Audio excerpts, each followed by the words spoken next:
And as much as we can all point to like, hey, well, DFAR 7012 has been in your contract for years, so you've had to meet these, that, does that comfort them? Does that change anything about their reality now if maybe they hadn't been fully compliant to everything? I mean, they could have been self-attesting and getting negative scores, but that could have no impact on their previous contracts, right? It's like, hey, I'm doing what you told me to.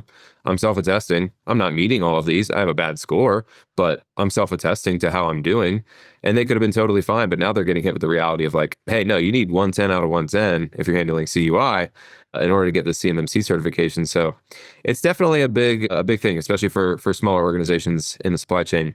But I do think that that speaks to how critical it is to get with the right partners. I mean, that's by far the biggest thing that we've seen. Again, we have an interesting perspective as a C3PAO.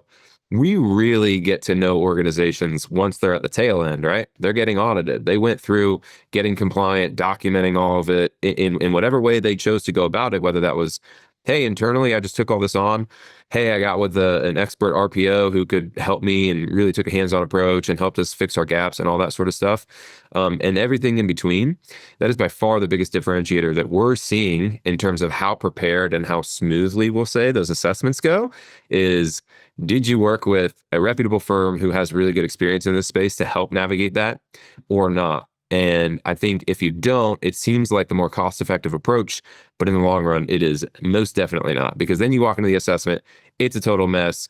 Then you're probably going to go find that RPO, that readiness partner, whoever that you didn't work with in the first place, because you go, oh shit, we actually didn't know what we were talking about. Now we need to go to them. So it's going to take more time, and then you're going to potentially lose out on contracts. So then you're talking about the potential loss in revenue as well. So it is definitely a time where organizations, especially those small ones, they have to make that ROI decision. It's a business decision. And some of them are choosing to leave the defense industrial base market.